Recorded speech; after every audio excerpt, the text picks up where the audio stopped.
अस्सलामुअलैकुम। Welcome to the Brainix Academy. तो जैसा कि आपको पता है, आज से हम अपना न्यू सेशन स्टार्ट करने लगे हैं। और हमारा जो आज का सब्जेक्ट है वो है पाक स्टडी। तो पाक स्टडी में जो आज हम सबसे पहला टॉपिक पढ़ेंगे वो है 1857 की जंग आज़ादी, या आप उसको कह सकते हो 1857 वर्ल्ड वॉर, या इसका सेकंड नेम है फर्स्ट वॉर ऑफ इंडिपेंडेंस, या इसे इंडियन रिबिलियन ऑफ 1857 भी कहते हैं। तो ये इस जंग के जो है वो तीनों नेम हैं। जो अंग्रेज थे वो इसको कहते थे जंग बगावत, क्योंकि अंग्रेजों के हवाले से तो बरसगीर के जो लोग थे उन्होंने उनके खिलाफ बगावत की थी, लेकिन जो बरसगीर के लोग हैं उनके हवाले से जो है ये आज़ादी की जंग कहलाती है। अब ये जंग क्यों शुरू हुई थी, इसकी क्या वजह थी, और जो बरसगीर के लोग थे उन्होंने इस जंग को क्यों जो है वो शुरू किया था। तो ये जंग शुरू होने की बहुत सारी वजूहात थी। यानी अंग्रेज जो थे वो लोगों को हर लिहाज से जो है वो परेशान कर रहे थे। वो उनको पॉलिटिकली हवाले से भी जो है वो तंग कर रहे थे, इकोनॉमिकली हवाले से भी वो जो है लोगों को परेशान कर रहे थे, सोशली भी और मिलिट्री भी। तो यानी इतने सारे इससे भी ज्यादा पॉइंट्स हैं जिसकी वजह से जो अंग्रेज लोग हैं वो बरसगीर के मुसलमानों को परेशान कर रहे थे, उन पे जुल्म सितम कर रहे थे, और इस चीज से तंग आकर जो है ये जंग जो है वो स्टार्ट हुई थी। तो सबसे पहले जो इसकी रीजन है वो है पॉलिटिकल काज। तो अब सियासी ऐसी क्या वजह थी जिसकी वजह से जो बरसगीर के लोग हैं उन्हें इस जंग को शुरू करना। तो इसकी जो सबसे पहली रीजन थी वो है डॉक्ट्राइन ऑफ लेप्से। अब डॉक्ट्राइन ऑफ लेप्से क्या चीज है? असल में ये जो अंग्रेज थे वो चाह रहे थे कि सारे के सारे बरसगीर के इलाकों पर उनका कब्जा हो जाए। तो वो आहिस्ता आहिस्ता जो है वो जबरदस्ती लोगों से जो है उनके इलाके छीनते जा रहे थे। तो उन्होंने फिर एक कानून दिया जिसे डॉक्ट्राइन ऑफ लैप्स कहते हैं। तो इस कानून के मुताबिक अगर किसी भी नवाब का कोई भी जो है वो ओरिजिनल बेटा नहीं है, तो सारे का सारा इलाका जो है वो ईस्ट इंडिया कंपनी को चला जाएगा। ईस्ट इंडिया कंपनी को चला जाएगा, या आप कह सकते हो अंग्रेजों को चला जाएगा। इस टाइम बरसगीर में जो भी वासराय आता था, वो वासराय जो है उसको ईस्ट इंडिया कंपनी भेजती थी। यानी आप ये समझ सकते हो कि इनका जो मेन हेड था वो ईस्ट इंडिया कंपनी ही थी। तो अब ईस्ट इंडिया कंपनी ने एक कानून जारी किया जिसे डॉक्ट्राइन ऑफ लैप्से कहते हैं, जिसके मुताबिक किसी भी नवाब का अगर कोई भी बेटा नहीं है तो क्या होगा, सारा इलाका जो है वो अंग्रेजों को चला जाएगा, यानी कंपनी को चला जाएगा। तो जब ये सिलसिला जारी हुआ तो अंग्रेजों ने आहिस्ता आहिस्ता सारे इलाकों पर जबरदस्ती कब्जा करना शुरू कर दिया। वहां पर एक रियासत थी बरसगीर में, मेरठा की और झांसी की। तो जब डॉक्ट्राइन ऑफ लैप्से इन दो रियासतों पर अप्लाई हुआ, तो इनके जो नवाब थे इन्होंने अंग्रेजों के खिलाफ जो है वो बगावत शुरू कर दी। छोटी छोटी रीजंस थी, छोटी छोटी बातें ऐसी थी जिसकी वजह से बरसगीर के लोग अंग्रेजों के खिलाफ होते गए। तो सबसे बड़ी वजह जो मेन काज है वो डॉक्ट्राइन ऑफ लैप्से ही था। अब असल में होता यह था कि जो नवाब होते थे जिनका अपनी कोई औलाद नहीं होती थी, वो अपने रिलेटिव्स में से किसी को भी जो है अपना जानशी ठहरा देते थे। लेकिन अंग्रेजों ने इस चीज से रोक दिया और उन पर एक कानून जारी कर दिया, डॉक्ट्राइन ऑफ लैप्से का। तो अब वहां पे बड़े सगीर में नाना साहिब थे। नाना साहिब जो है उनको भाजीराव का जानशीन बनना था। तो जब नाना साहिब ने लेटर जो है वो अंग्रेजों को जारी किया कि और उनसे अपील की कि मैंने अब जो है भाजीराव का जानशीन बनना है, तो अंग्रेजों ने जो है वो इनकार कर दिया। क्यों? क्योंकि डॉक्ट्राइन ऑफ लैप्से जो है वो उस टाइम पर अप्लाई हो चुका था। तो अब इस बात से नाना साहिब के दिल में भी अंग्रेजों के खिलाफ जो है वो आग भड़क उठी, और उन्होंने जो है अंग्रेजों के खिलाफ बगावत शुरू कर दी। उसके अलावा झांसी की रानी के बारे में भी आपने ऑलरेडी पहले सुना होगा। तो झांसी की रानी जो है वो लक्ष्मीबाई थी। जो लक्ष्मीबाई थी उनके जो हस्बैंड थे वो बहुत पहले वफात पा चुके थे, और उनकी जो है कोई औलाद नहीं थी। तो झांसी की रानी लक्ष्मीबाई ने सोचा कि उनका अपना कोई रिलेटिव्स को उन्होंने जो है वो जानशी ठहराया, जिसका नाम जो है वो आनंद राव था। अब जो झांसी की रानी लक्ष्मीबाई ने जब अंग्रेजों से अपील की, उनको लेटर्स लिख लिख कर जारी किए कि मैं अपना जानशीन जो है वो अपने रिश्तेदार आनंद राव को रखना चाहती हूँ। तो अंग्रेजों ने इस बात को मानने से जो है वो साफ साफ इनकार कर दिया, और अंग्रेजों ने जबरदस्ती जो है वो इलाकों पे कब्जा कर लिया और झांसी की रानी को निकाल दिया। और उसके अलावा फिर झांसी की रानी जो है वो एक हवेली थी, वहां पे रहने लग गई। उस हवेली का नाम जो उस टाइम पर मशहूर था, उससे रानी महल का नाम दिया गया। लेकिन जो झांसी की रानी लक्ष्मीबाई एंड तक नहीं मानी कि उन्होंने झांसी को छोड़ना है, उनके साथ जबरदस्ती की गई थी। वो एंड तक यही कहती रही, उनका एक कोल फेमस है कि मैं अपनी झांसी नहीं दूंगी। लेकिन जाहिर बात है, अब अंग्रेज थे, वो उनसे उस टाइम पे जंग भी नहीं लड़ सकते थे, तो इसलिए जबरदस्ती जो है उनको वहां से जाना पड़ा। फिर उसके बाद अंग्रेजों ने रानी के लिए 5,000 की पेंशन रख दी। अब झांसी की रानी के दिल में भी बगावत थी, वो जो है अंग्रेजों के खिलाफ दिल ही दिल में हो चुकी थी। बेशक वो लड़ नहीं पा रही थी, लेकिन फिर भी उन्होंने उनके खिलाफ जो है वो मज़ाहमत की। वो आहिस्ता आहिस्ता लोगों की मदद भी करती थी, लेकिन उन्होंने अपना एक नेटवर्क क्रिएट कर लिया था। यानी अब जैसे कि आपको पता है, नाना साहिब वो भी उनके खिलाफ थे, अब झांसी की रानी भी इनके खिलाफ हो गई। तो इन दोनों के दरमियान में एक कनेक्शन बन गया, एक नेटवर्क बन गया अंग्रेजों के खिलाफ। फिर उसके बाद आहिस्ता आहिस्ता जाहिर बात है, ब्रिटिश के लोगों ने सारे की सारी जगह पे कब्जा करना शुरू कर दिया।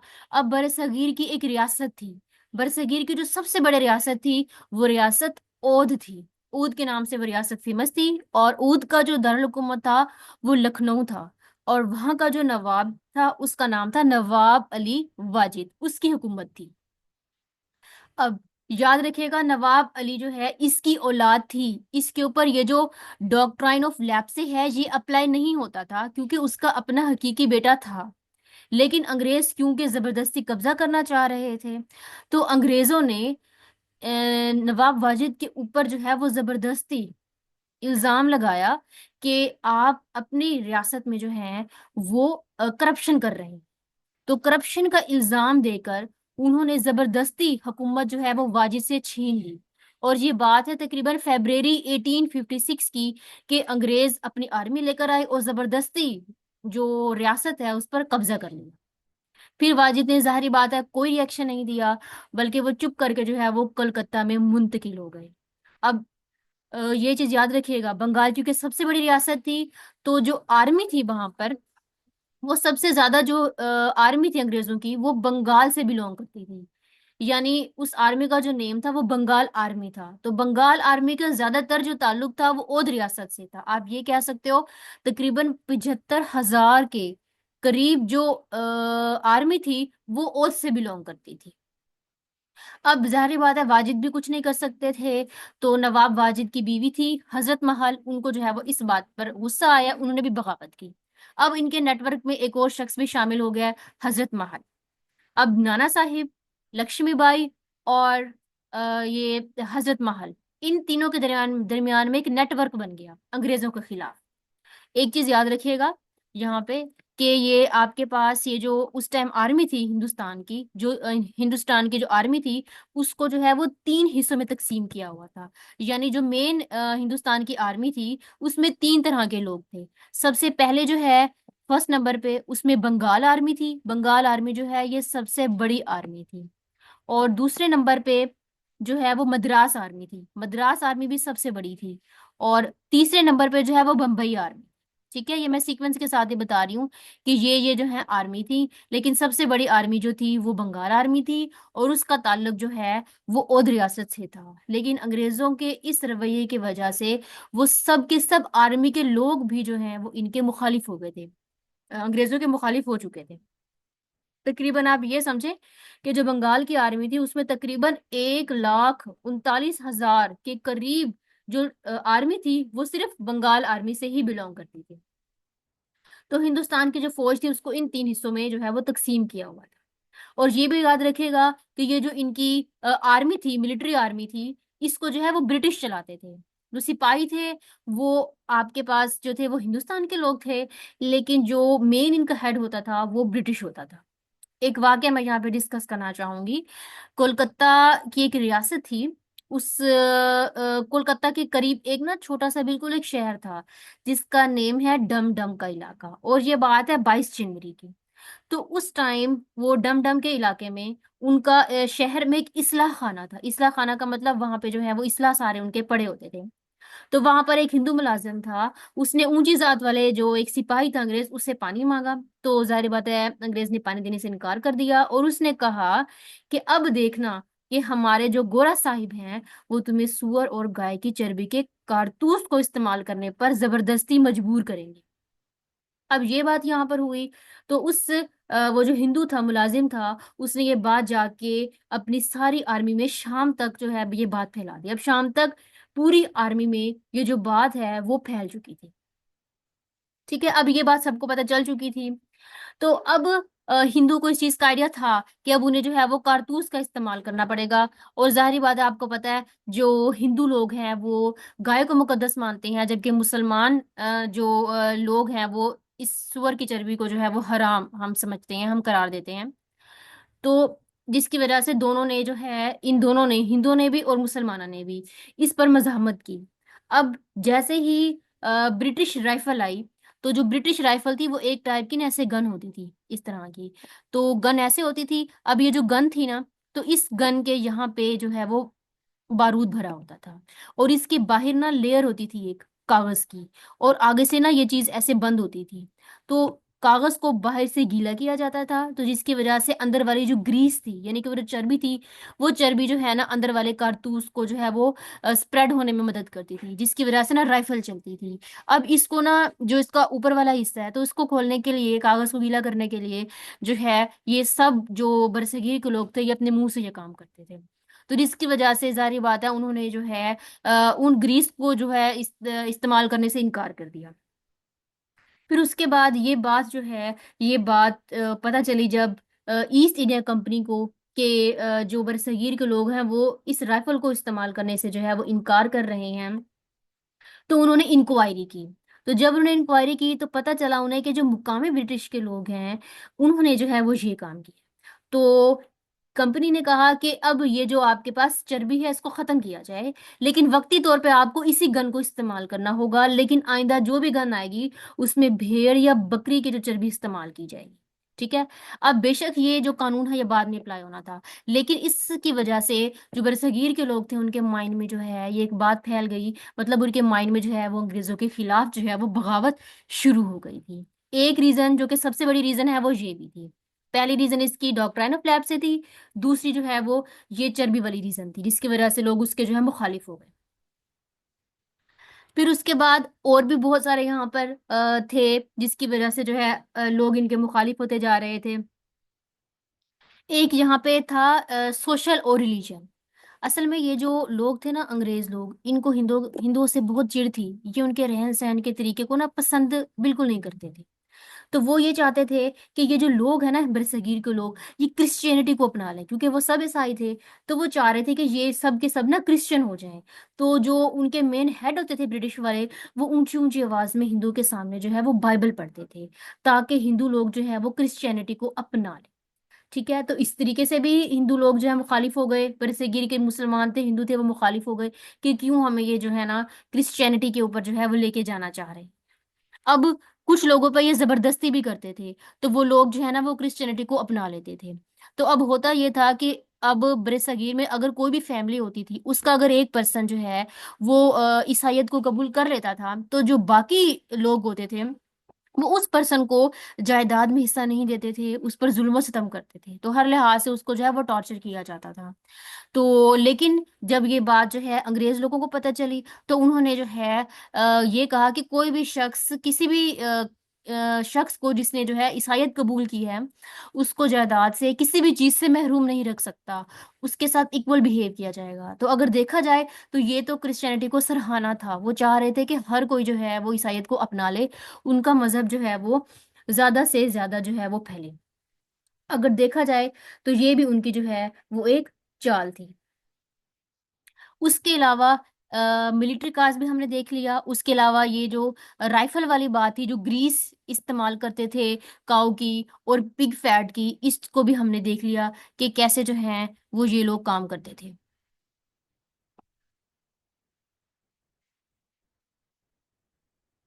अब उसके बाद देखें, एक और भी यहाँ पर था, वाकया था कि एक तो उन्होंने ये भी कोशिश की, कन्वर्ट किया इंडियन को जो है वो क्रिश्चियनिटी के ऊपर।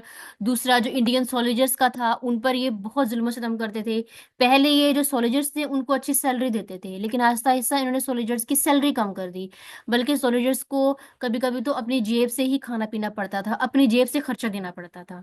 उसके अलावा यहाँ पे 1857 में एक कानून आया था, जिसे कहते हैं जनरल सर्विस इनलिस्टमेंट एक्ट। अब इस कानून के मुताबिक ये था, असल में होता ये था कि बरसगीर का ना ऐसे पूरा इलाका था, और इसके साथ ना यहाँ पर एक दरिया था, और यहाँ पे इनका ना एक मेन जो है वो हेड क्वार्टर होता था अंग्रेजों का।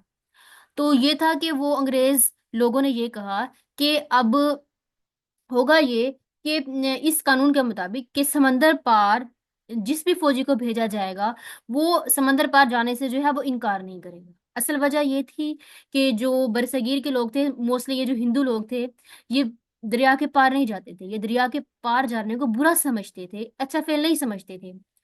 तो इनको लगता था कि अगर ये दरिया के पार जाएंगे तो ये लोग नापाक हो जाएंगे। तो अंग्रेजों ने इन पर जबरदस्ती की और कहा कि दरिया के पार जो है वो इनको जो है वो जाना पड़ेगा। तो अब जाहिर बात है हिंदू इस बात से भी तंग थे।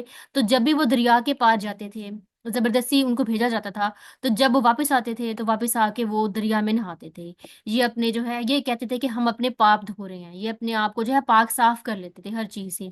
फिर इस तरीके से ये आराम से यह जो है वो दोबारा जो है वो अपनी जो रहने सहने का तरीका है उसमें आ जाते थे। लेकिन ये भी उनके जो हिंदू के खिलाफ जो थी एक वो थी एक साजिश थी।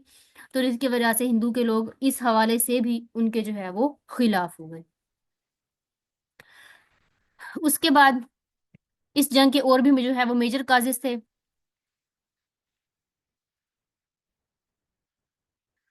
अब अब उसके बाद यहाँ पर ये आपको इस चीज का आइडिया है कि इससे पहले जो जंग हुई थी, एक जंग पलासी जिसे हम कहते हैं, जो कि 1757 में हुई थी, जो कि 1757 में हुई थी, और ये नवाब सिराजुद्दौला के टाइम पे हुई थी। और एक बात याद रखिएगा कि जो मुगल बादशाह था यहाँ पे वो बहादुर शाह जफर था। ठीक है, बहादुर शाह जफर की जो उस टाइम पर एज थी वो 80 साल थी। तो यानी अगर देखा जाए तो वो जंग करने के काबिल नहीं थे, क्योंकि वो बूढ़े हो चुके थे। और बहादुर शाह जफर की उम्र 80 साल थी, और वो उस टाइम पे दिल्ली के हुक्मरान थे। और आपको इस चीज का आइडिया है कि जो आपके पास ईआईसी कंपनी थी वो जहांगीर के दौर में आई थी। और जहांगीर के दौर में जब वो आई थी, उन ईआईसी ने इजाजत मांगी थी बाकायदा जहांगीर से। तो जहांगीर ने जो है वो तरस खा के उन्हें जो है वो काम के लिए यहाँ पे रखा था। फिर ईआईसी क्या करती थी, वो साल में 3 बार जो है ना वो बादशाह को जो है वो तहाइफ देती थी। आप जिसे ये समझ रहे हैं, नजर देती थी बादशाह को, बादशाह के अजाज के तौर पे उनको ना तहाइफ दिए जाते थे। लेकिन जाहिर बात है जब कब्जा हो गया अंग्रेजों का यहाँ पे, तो उन्होंने ये तहाइफ वगैरह देने जो है वो बिल्कुल ही जो है वो बंद कर दी। उसके अलावा फिर मुगल बादशाह ने इनसे कहा कि उसकी जो पेंशन है वो 1 लाख कर दी जाए। लेकिन जो सरकार थी, अंग्रेज सरकार, उसने इनकार कर दिया, क्योंकि आपको पता है मुगल जो उस टाइम के लोग थे वो हर जगह पर फैले हुए थे। हालांकि ये 1 लाख उनके लिए बहुत कम था, लेकिन जो अंग्रेज लोग थे उन्होंने उनको उनको वो पेंशन देने से भी इनकार कर दिया। तो अब वहां पे अखबार जारी बता छपते थे, तो अखबारों में न्यूज अक्सर जो है वो राइटर्स देते रहते थे कि अब जो है अंग्रेजों की सेंचुरी पूरी हो चुकी है, क्योंकि 1757 से लेकर अब 1857 तक 100 सेंचुरी पूरी होती है। तो वो कह रहे थे कि इनकी सेंचुरी जो है अखबारों में आता पूरी हो चुकी है, अब जो है वो जंग होगी रहेगी जिसमें हम अंग्रेजों को जो है वो यहाँ से बाहर निकाल देंगे और हम आजाद हो जाएंगे। और उसके अलावा एक वहां पर पुलिसरार वाकयात भी अक्सर जो है ना वो हिंदुस्तान में जो है वो होते रहते थे। और अक्सर जो छोटे छोटे विलेजेस थे, गांव थे, वहां पर चपाती का जो है वो एक पूरी सरार वाकया हुआ। तो उस वाकये में ये हुआ कि जो गांव की औरतें थीं वो रोटी छोटी छोटी, मतलब आप ये समझिए हथेली जितनी रोटी बना के उसके ऊपर जो है वो गाय का और जो है बकरी का सालन भून के बना के जो है ना वो बांटा जाता था। और जब भी ये पूरी स्टार वाकया होता था तो ये जंग का सिग्नल होता था कि अब जो है जंग स्टार्ट होने वाली है। इससे पहले भी जितनी भी जंग हुई बरसगीर में, उसमें कोई ना कोई ऐसे छोटे छोटे जो है वो पूरी स्टार वाकये होते थे कि रोटी के ऊपर जो है कभी जैसे कोई लकड़ी की बेल रख के जो है वो दी जाती थी, तो कुछ ना कुछ ऐसा जो है वो चपाती के ऊपर रख के दिया जाता था। तो ये हमेशा जंग का सिग्नल होता था। तो इस टाइम पर जो 1857 की जंग आजादी हुई थी, तो उस टाइम पर जो है वो ये सिग्नल जो है ये जंग का चल रहा था। और ये बात याद रखिएगा कि बहादुर शाह जफर जंग के लिए तैयार नहीं थे, उनको जबरदस्ती जंग के लिए तैयार किया गया था। अब इसको भी देख लेते हैं कि ये जबरदस्ती उनको जो है वो कैसे तैयार किया गया था। असल में हुआ ये था यहाँ पर कि ना जो अंग्रेज लोग थे ना, वो मोस्टली हिंदुस्तान की जो आर्मी थी ना, उन पर जुल्म और सितम बहुत करते थे। तो उन्होंने ना कुछ हिंदुस्तान की आर्मी के लोगों को गोली से मार दिया, और कुछ को जो है ना वो जेल में कैद कर दिया। तो उनके जो बाकी साथी थे वो बच गए। जब बाकी साथी जो है वो बचने के बाद जब वापस जो है वो बरसगीर में आए, तो जाहिर बात है वो बहुत परेशान थे, स्ट्रेस की हालत में थे। तो वो रेड लाइट एरिया में चले गए ताकि वो अपने आप को पुरसकून कर सके। तो वहां पे जब तवाइफों ने भी उन्हें ताने देने शुरू कर दिए कि अगर तुम सच्चे मर्द होते तो तुम आराम करने के लिए यहाँ ना आते बल्कि अपने दोस्तों की जान बचाते। तो इस बात से भी वो तंग आ गए, परेशान हो गए।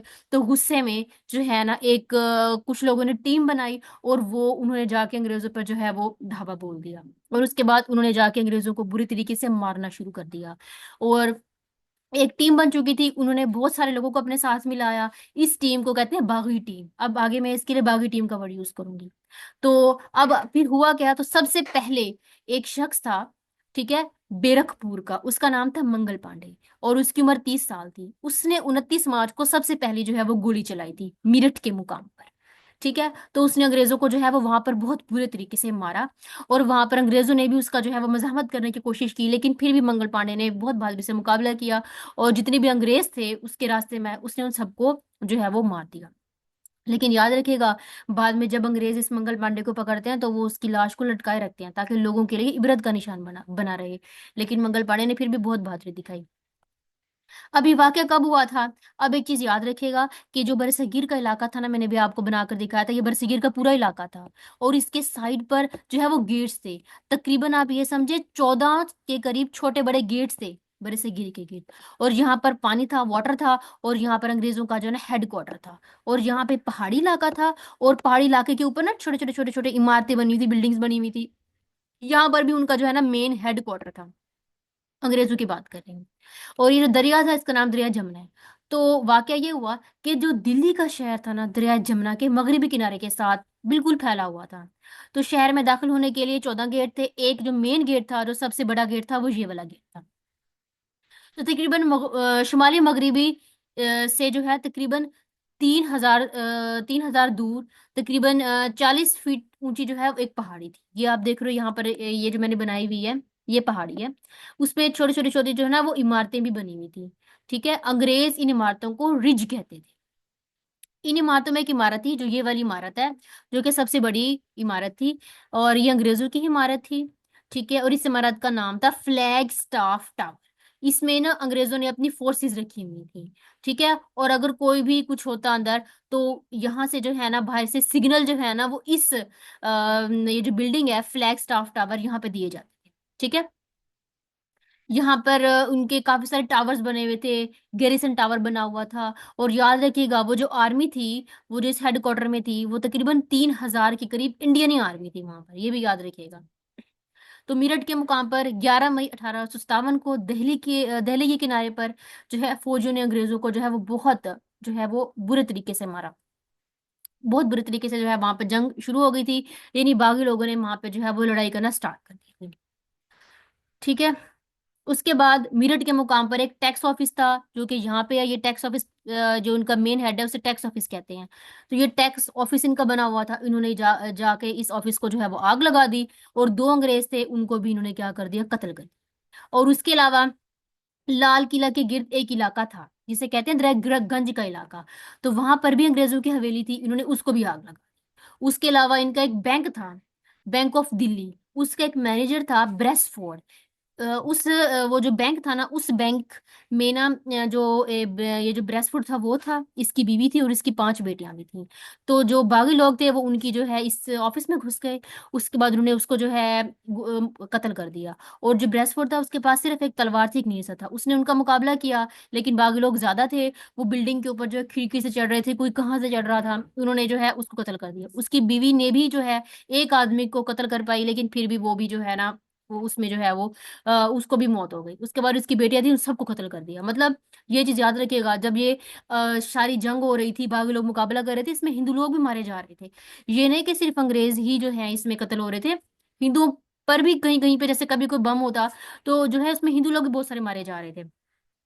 अब अंग्रेज, जाहिर बात है, इस इलाके में कहीं कहीं कहीं पर जो है वो अंग्रेज भी रहते थे। तो कुछ कुछ अंग्रेजों ने अपनी जान बचाई और कश्ती के जरिए जो है वो भाग गए। लेकिन कुछ की कश्तियों को जो है वो इन बागी लोगों ने जो वो आग लगा दी, और कुछ कुछ को हिंदू को लोगों ने बचाया भी था। फिर उसके अलावा हिंदू की एक जगह थी, मैगजीन, ये जो उनकी जगह थी ये सबसे बड़ी जगह थी। और इसका जो इंचार्ज था इसका, वो जॉर्ज विलीगे था।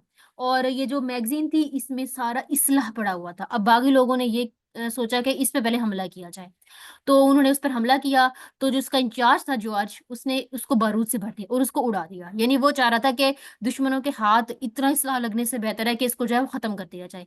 तो उसने बारूद से उड़ा दिया, लेकिन बारूद से उड़ाने के बाद भी कुछ इस्लाह थे वो बिल्कुल सही बच गए थे। तो उसने क्या किया, बाकी लोगों ने उन इस्लाह को जो है वो अपने साथ लिया और आगे की तरफ रवाना हो गए। अब उसके बाद वो जो है बहादुर शाह जफर के पास गए। अब बहादुर शाह जफर को सारी रिपोर्ट्स मिल रही थी, उसको पता था कि बागी लोग जो है वो बरसगी के लोग हैं, वो आज़ादी के लिए लड़ रहे हैं। लेकिन बहादुर शाह जफर की एज उस टाइम पे इतनी ज्यादा नहीं थी, वो लड़ाई नहीं कर सकता था, उसके पास फौज नहीं थी, उसके पास जो है वो इसलाह नहीं था, वो कैसे जंग करता। तो वो जो बागी लोग थे वो उसकी जो है ना, आप ये समझे बिल्डिंग है, इमारत थी, तो उसके जो है वो उसके आगे आगे आगे ठहर गए बागी लोग। उन्होंने बहुत बुलाया बहादुर शाह जफर को, लेकिन वो नहीं आया। फिर उसके बाद उन्होंने जो है ना वो बाहरी फायरिंग करना शुरू कर दी बागी लोगों ने। फिर जाहिर बात है बहादुर शाह जफर जो है वो फायरिंग के आवाज सुन के बाहर आ गए। तो उन्होंने उनसे पूछा कि बताओ क्या चाहते हो। तो बागी लोगों ने कहा कि हम चाहते हैं कि आप हमारे सरबराह बने, आप हमें लीड करें और हम अंग्रेजों के खिलाफ जो है वो जंग शुरू करने लगे हैं।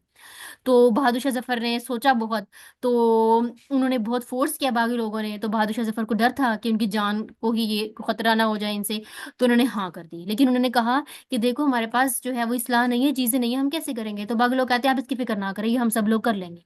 तो वन बाय वन जो है वो बागी लोग आए और उनकी सरबराही में, बहादुर शाह जफर की सरबराही में उसके सामने झुकते रहे और कहते रहे कि हम आपके साथ जो है वो सिंसियर है और हम अपने मुल्क की खातिर जो है वो लड़ेंगे। फिर उसके बाद अब बहादुर शाह जफर का हर जगह पे ऐलान हो गया, पूरे बरसगीर में खुल्लम खुल्ला, कि जंग जो है वो शुरू हो चुकी है। और ये सारी की सारी जंग जो है वो बहादुर शाह जफर की क्यादत में की जा रही है। अगर देखा जाए तो दिल से बहादुर शाह जफर जो है वो राजी नहीं थे, वो नहीं चाह रहे थे जंग हो, बेशक वो उसके खिलाफ थे, लेकिन बहुत सारी रीजंस थी जिसकी वजह से वो ऐसा नहीं कर रहे थे। तो अब नाना साहिब हो गए, बेगम हजरत महल हो गई, रानी लक्ष्मीबाई भी हो गई और कुनवार सिंह भी हो गया, अब बहादुर शाह जफर, अब इन सब का एक नेटवर्क बन गया।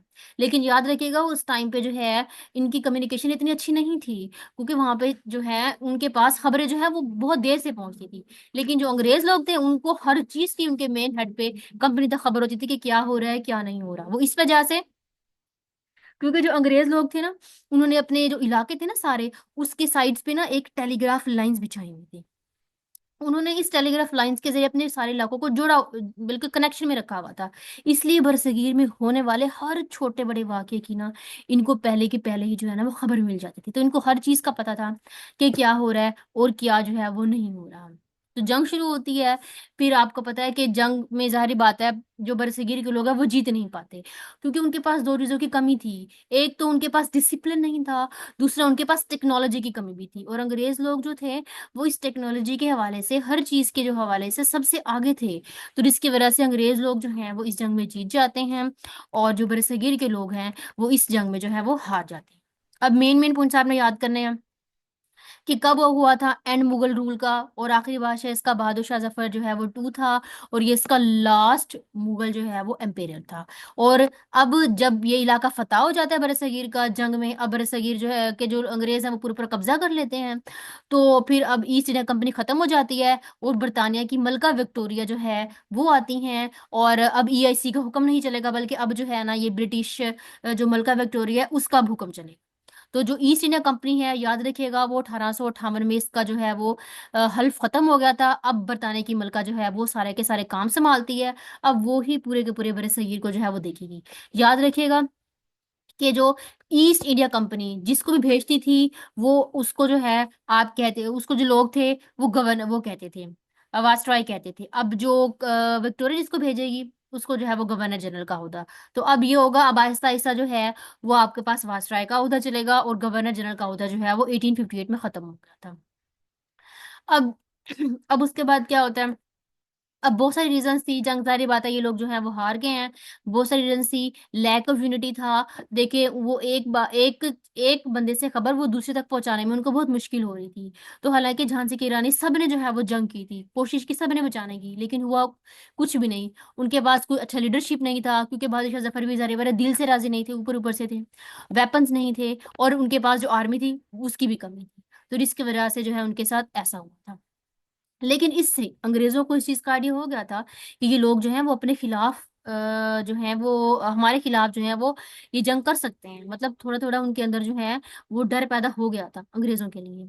तो इस वजह से अब अंग्रेज जो है ये पूरे के पूरे इलाके पे कब्जा कर लेते हैं। अब जो है जो है वो बरतानी की मलका आती है, मलका विक्टोरिया। अब वो जिसको भी भेजेगी उसको हम वासराय कहेंगे, उससे पहले सारे गवर्नर जनरल आते थे। ठीक है। तो अब जो है वो वासराय आने स्टार्ट हो जाएंगे। और याद रखिएगा कि ये जो जंग हो रही थी पूरी, ये लॉर्ड कैनिंग के दौर में हो रही थी। तो जो लॉर्ड कैनिंग है वो ये जो आपके पास जंग आज़ादी है, इसके जो है वो लास्ट गवर्नर जनरल थे, या फर्स्ट वासराय ऑफ 1857 वॉर के बाद जो सबसे पहला वासराय बना था वो लॉर्ड कैनिंग था।